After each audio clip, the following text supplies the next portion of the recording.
in general, the focal point is one of two places. It's either the head of a character in a wide shot, or it is the eyes or the eye or one eye of a character in a close-up shot. So you see in this kind of Western scene that I threw together, everything is falling on those intersections.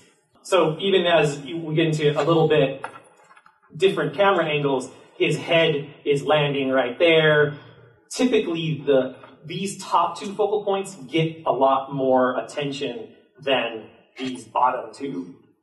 Dead center of the frame is another focal point. It makes things really important. Like there you go, there's the gun being drawn. There's the dude in the standoff. That guy is reacting. Notice that the focal point kind of floats up and down, sort of depending. I don't think that it needs to be dead center. In fact, it probably, for the most part, shouldn't be dead center. Sometimes that can look really weird. It can look a little too weighted down. But if it's a little bit higher, it's a very common focal point. So basically what I was saying here is you want to bounce between the two. In the same way, on Avatar, we would bounce between kind of sitcom approach and then crazy shots. We would also bounce between rule of third and centering things. If I look through a storyboard or portfolio and I don't see a comprehension of perspective and deep shots, I probably won't hire that person. That's just me, and there's probably lots of shows that would, but that's like a must-have for me. And this also goes for Mike and Brian on Avatar, or any of the, if you love the Justice League things at Warner Brothers, those types of shows, Thundercats and all that stuff, even Tron, this is very important. So pay attention, please. There's nothing wrong with this shot. You're all looking at the same thing, right? We have Aang, Katara, and Sokka. Mm-hmm. Or that's what they're supposed to be anyway. But it does have a Scooby-Doo-ness to it.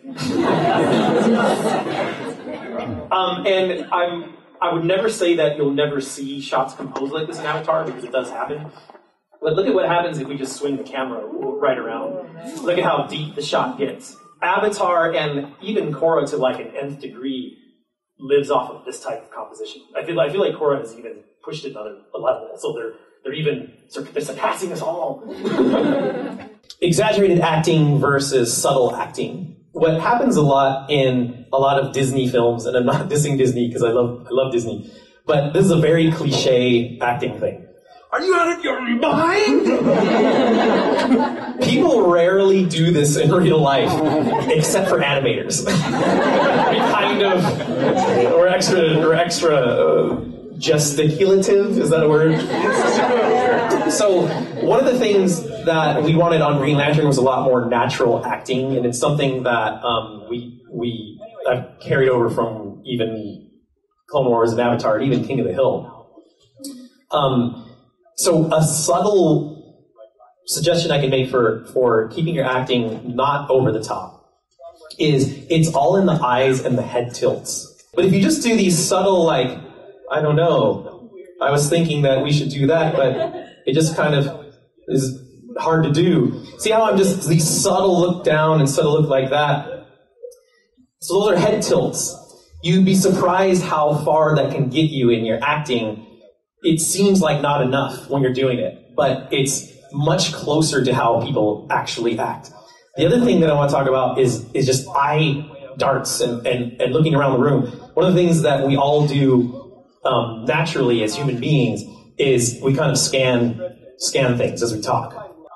Now, that having been said, I just want to make this disclaimer because I know this is being recorded, I don't want this to be interpreted that I'm making fun of exaggerated animation, but if you take Sokka, for example, from Avatar, we actually had a lot more license to go over the top with his acting. And it fit his character. It fit his voice acting that he was sort of all over the place. But someone like the Fire Lord, for example, or Azula, it worked better if they were much more contained. And the last thing about that is that the overseas studio actually thanked us when I was like, guys, you're moving too much. Just less is more. And they're like, wait, so we get to like not do all this, and you're going to be happy with it? That means we can go home early. And I was like, yes, everybody wins. No designs, no problem. This is the part of my next segment. This is what typically happens when you start a scene. You get your script, and you get your design. So this is some designs from Green Lantern, if that's not obvious. Typically you'll have like, everyone in the scene, character turns of everyone in the scene, and in some cases, there'll also be backgrounds, so there's the access shaft in the jail. There's also expression sheets. So this is like a quick sample of Hal Jordan.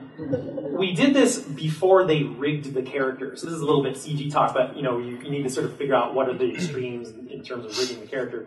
And then we did the same thing with his mask on. And we did this kind of fancy rigging trick where the shape of his eye changes so you could still tell that he looks left and right, even though he has no pupils. So that's how you start storyboarding, but there's one problem, very common problem in this business is you get your storyboards and you're like, so where's my designs?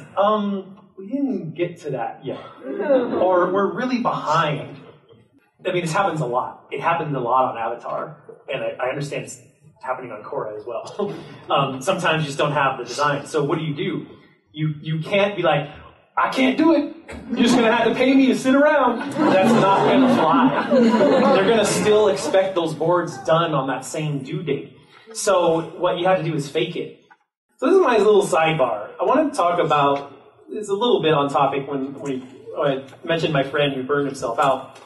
A 22-minute episode, nowadays they're not even 22 minutes anymore. They're starting to become like 21 and 20. And the reason for that is that the ads are getting longer and the shows are getting shorter.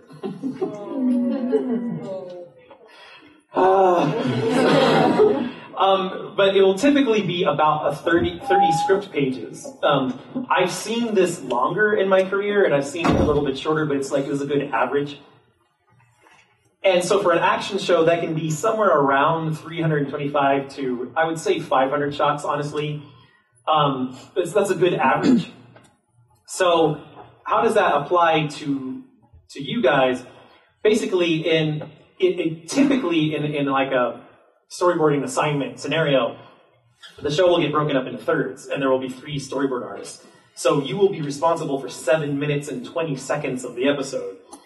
Or you will be assigned 10 script pages out of Bell's 30, which mathematically breaks down to 100 to 167 shots.